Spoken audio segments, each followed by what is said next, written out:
पूरा भारतीय जनता पार्टी सड़क के ऊपर चिल्ला रही है कि इनको टिकट क्यों दिए है करके। ये तो सिर्फ आरोप ही है। मैंने लोकसभा के अंदर मेरे साथ वहां पर मैंने दहशतगर्द को भी बैठे हुए देखा है। अभी कुछ देर पहले मैं एक इंटरव्यू सुन रहा था भारतीय जनता पार्टी के वो नचनिया, क्या नाम है, रिंकी के पापा का, वो अब हमको ज्ञान दे रहे हैं। कभी पूछे थे उन्होंने, कभी बोलने की हिम्मत थी उनकी नरेंद्र मोदी को कि आप ये साधी प्रज्ञा सिंह को क्यों दे रहे हैं? मुल्क के अंदर दो अलग अलग तरह के कानून चल रहे हैं। एक ऐसा कानून जिसके अंदर मैं फंसा हुआ हूँ तो मेरे लिए अलग कानून है और दूसरों के लिए अलग कानून है। आज अगर आप इनको ये कहेंगे कि साहब वो उनको आपने टिकट क्यों दिए है वो दंगे के अंदर, कानून ये कहता है, लॉ एंड जुडिशरी का एक रूल है कि कोई भी शख्स उस वक्त तक दोषी नहीं होता है जब तक अदालत उसको साबित नहीं करते है। तो मैं तो ओखला की आवाम से ये अपील करना चाहूँगा, अगर इस बार अगर अपने ज़मीर को जगाए नहीं तो शायद अगली बार तुम्हारे लिए कोई खड़े नहीं। देखिए 5 तारीख के दिन जब ये इलेक्शन होगा उस वक्त तो ये तय होगा कि कौन वोट काट रहे हैं। अगर हमें वोट ही काटना है तो पूरी की पूरी सीटों के ऊपर हम लड़ सकते हैं, कोई हमें रोक नहीं सकता।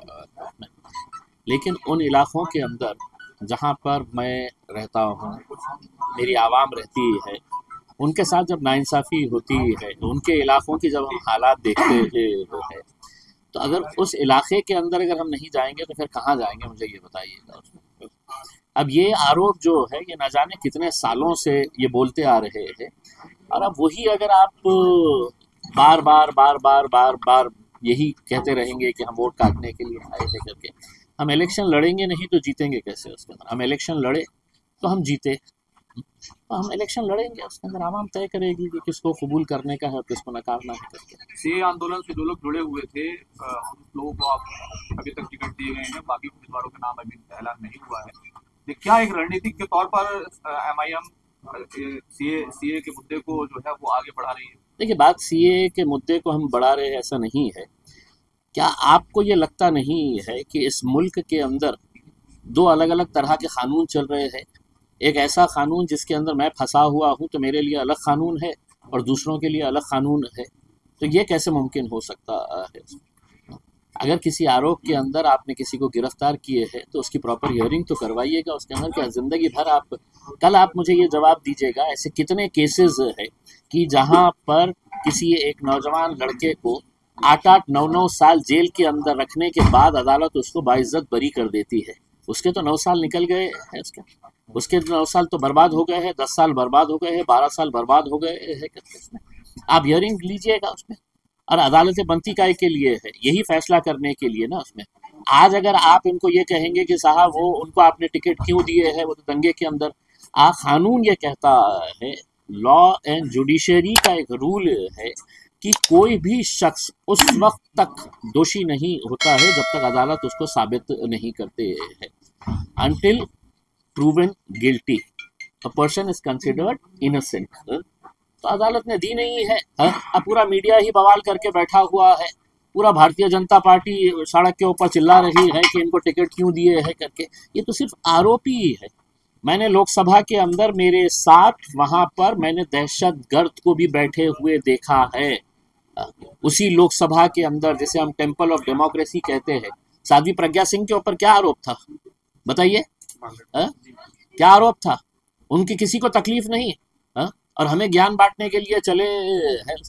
अभी कुछ देर पहले मैं एक इंटरव्यू सुन रहा था भारतीय जनता पार्टी के वो नचनिया, क्या नाम है, रिंकी के पापा का, कि वो अब हमको ज्ञान दे रहे हैं। कभी पूछे थे उन्होंने, कभी बोलने की हिम्मत थी उनकी नरेंद्र मोदी को कि आप ये साधी प्रज्ञा सिंह को क्यों दे रहे हैं, लोकसभा के अंदर ऐसी कलंकित महिला को क्यों लेकर आ रहे हैं करके? हिम्मत थी उनकी बोलने की?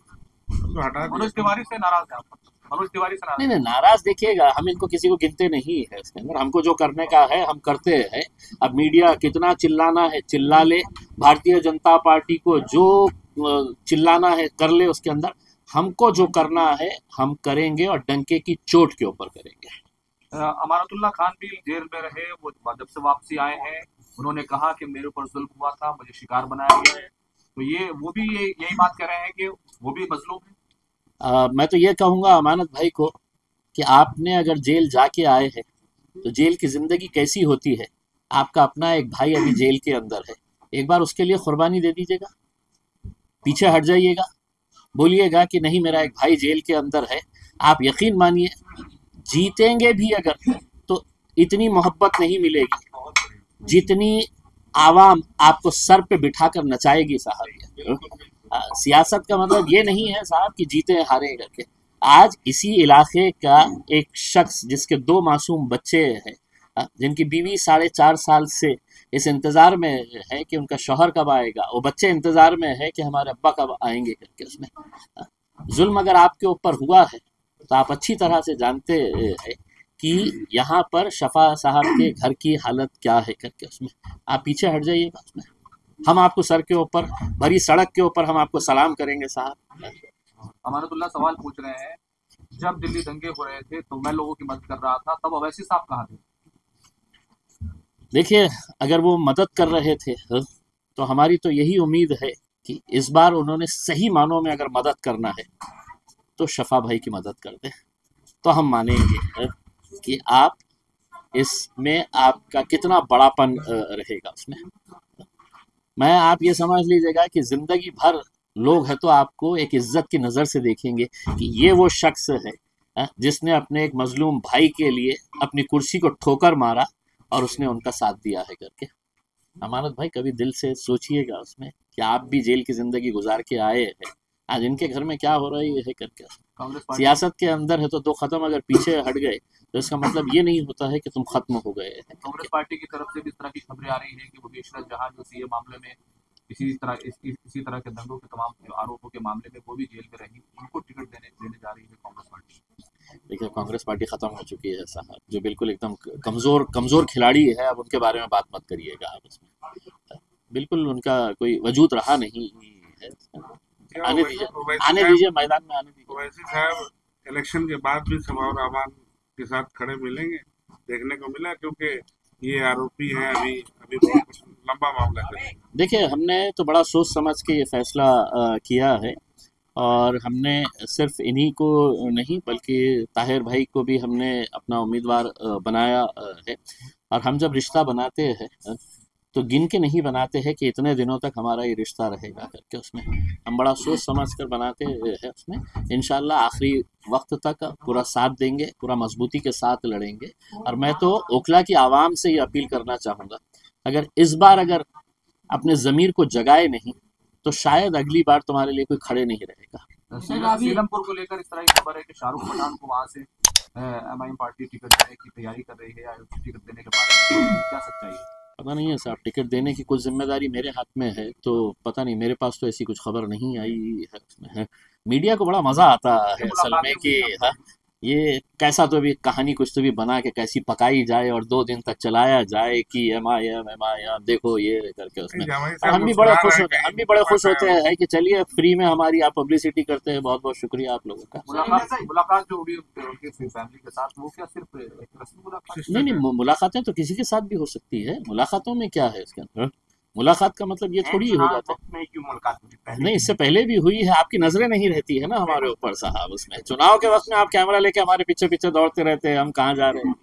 पहले भी मुलाकात हुई है, पहले भी बातचीत हुई है, उनके करीबी लोगों से हमारी बातचीत हुई है। दोनों जगह पर आपने टिकट दिया है, तो ये भी मुस्लिम है, सामने वाली पार्टी भी मुसलमान, जिताने की रणनीति क्या होगी आप? क्योंकि इल्जाम पर आप पर लगातार वो लगाते हैं कि आप बीजेपी बी टीम है, लेकिन आपकी रणनीति क्या होगी इन दोनों को जिताने की? जी, अगर इल्जाम लगाते हैं तो मैं तो यही कहना चाहूँगा कि मैं पूरी सीटों पे लड़ूंगा। फिर मैं अगर ओखला जैसी सीट के ऊपर, मुस्तफ़ाबाद जैसी सीट के ऊपर अगर मजलिस नहीं लड़ेगी तो आप मुझे कॉन्स्टिट्यूंसी बता दें कि नहीं मजलिस ने वहाँ पे जाके लड़ना चाहिए करके। उसमें ये तो गढ़ है साहब, ये यहाँ पे दीवानों की फौज है, ये यहाँ पे नौजवान लड़के जो है ये असदुद्दीन अवैसी साहब के दीवाने हैं, ये मजलिस के चाहने वाले लोग हैं। अगर ऐसे इलाकों के अंदर नहीं जाएंगे तो फिर हम कहाँ जाएंगे? सर, अभी हाल ही में आपने ट्वीट किया था कि दिल्ली आके जवाब देंगे, कांग्रेस के जो काउंसलर हैं उन्होंने कहा था कि भाजपा के लिए आप लोग काम करते हैं। नहीं, वही मोहतरमा, हाँ वो मोहतरमा का मैंने कोई ट्विटर के ऊपर ये सुना था, बड़े अच्छे अंदाज में उन्होंने ये कह रहे थे। उसमें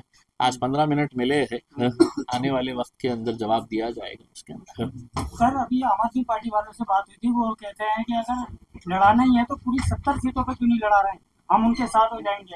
ये सिर्फ वोट काटने के लिए है। 15 सीटें जो लड़ा रहे हैं। आप बाकी की सीटों के ऊपर आप जीत जाइए ना। हाँ? जितने सीटें हम लड़ा रहे हैं हमारे लिए छोड़ दीजिएगा उसमें। हाँ? अब मजलिस का एजेंडा जो है वो आम आदमी पार्टी या भारतीय जनता पार्टी तो तय नहीं करेगी। कितनी सीटें लड़ाना है, कहाँ पे लड़ाना है, किसको लड़ाना है, ये हम तय करेंगे या अरविंद केजरीवाल हमको बताएंगे कि नहीं साहब यहाँ से लड़ो ना, तुम वहां से लड़ो ना, इसको टिकट दो ना करके? ऐसा नहीं होगा ना। हमारी पार्टी है, हम तय करेंगे। ठीक है। संभल के मुद्दे को लेकर हमारा सवाल है। लगातार वहाँ योगी आदित्यनाथ कह रहे हैं कि ये मस्जिद है, ये मंदिर भी है, हरिहर मंदिर है, कलियर मंदिर है, और इसको खाली कर देना चाहिए मुसलमान। वक्फ को लेकर भी इनका बड़ा बयान आया है, भूमाफिया ये भूमाफिया है और इस तरह की बातें जो है यूपी के वजीर आला करते हैं। देखिए, मैं चूंकि बाइट है तो मैं तो थोड़ा सा तहजीब से बात करता हूँ ये शख्स के बारे में, वरना मैं जिस लहजे में बात करता हूँ वही लहजा उन्हें समझ में आता है। दरअसल ये है कि देखिए, हम तो ये कहते हैं कि वक्फ की जायदादें, वक्फ की ज़मीनें पूरे हिंदुस्तान के अंदर जिसके ऊपर कब्जा करके बैठे हुए हैं, यूपी के अंदर योगी और उनके जितने भी प्यादे हैं वो लोगों ने भी वक्फ की ज़मीनों के ऊपर बैठे हुए हैं। अगर वो ज़मीनें अगर मुसलमानों के हवाले कर दी जाए तो मेरे हिसाब से योगी आदित्यनाथ की हुकूमत को तो मुसलमान वैसे ही कुछ खैरात के तौर के ऊपर पैसे दे सकते हैं। हिंदुस्तान की हुकूमत को हम माइनॉरिटी का बजट नहीं लेंगे उसके अंदर, बल्कि हम उनको देंगे कि ये लोग खुद खैरात हमारी तरफ से तुम रखो करके उसके अंदर। वक्फ की ज़मीनें जो है वो एक पर्पस के लिए थी, लेकिन अब उनके पास कोई एजेंडा नहीं बचा है। उनके जितने भी कम्युनल एजेंडास थे वो पूरे ख़त्म हो गए हैं। तो अब एक नया एजेंडा क्या होना कि जिसके ज़रिए है तो मुसलमानों को टारगेट किया जा सकता है, तो उनको वक्फ मिल गया है तो अब वक्फ के पीछे लगे हुए हैं। संभल में बुलडोजर चल रहा है, सुप्रीम कोर्ट का ऑर्डर है बुलडोजर नहीं चलना चाहिए, उसके बावजूद भी गुलनाज नामी वहाँ बुलडोजर चल गया, उसको लेकर क्या? देखिए, भारतीय जनता पार्टी ने कई मर्तबा ये साबित कर दिया है कि हम इस मुल्क की अदालत को नहीं मानेंगे। उन्होंने कई मर्तबा ये अपने एक्शन के ज़रिए ये साबित कर दिए है कि सुप्रीम कोर्ट हो या हाई कोर्ट हो, हम जो बोलेंगे वही सही है, हम इनके फैसलों को नहीं मानेंगे। और बड़े अफसोस के साथ ये कहना पड़ता है कि अगर सुप्रीम कोर्ट ने ऑर्डर दिया है और उसके बावजूद भी उसका उल्लंघन हो रहा है, उसको फॉलो नहीं किया जा रहा है, तो कहीं ना कहीं उसके ऊपर भी अदालतों को सख्त रवैया अपनाने की ज़रूरत है, जो नहीं अपना रहे हैं। सर, आज ही एक इंटरव्यू में कहा है, टीवी पर देख रहे थे हम, योगी आदित्यनाथ ने, कि मतलब जामा मस्जिद भी जो है वो 5000 पहले जो है इस्लाम नहीं था, सिर्फ सनातन था। उस टाइम पे जामा मस्जिद की जगह कोई मंदिर था, आज तक पे आज उन्होंने बोला है। तो इस पे क्या कहना चाहेंगे? मेरे से इतना कहना है कि 5 साल पहले योगी के सर के ऊपर बाल थे, अब टकले हो गए हैं उसके अंदर, तो बाल के साथ उनके दिमाग का भी अगर कुछ झड़ रहा होगा तो पता नहीं है उसके अंदर। महाकुंभ के लिए उन्होंने बोला है कि आए तो तमीज से आए, वरना तो डंडे पड़ेंगे, वरना तो ना आए यहाँ पर। हो गया। बाकी उनके सब सवालों के जवाब इंशाल्लाह पब्लिक मीटिंग के अंदर देंगे।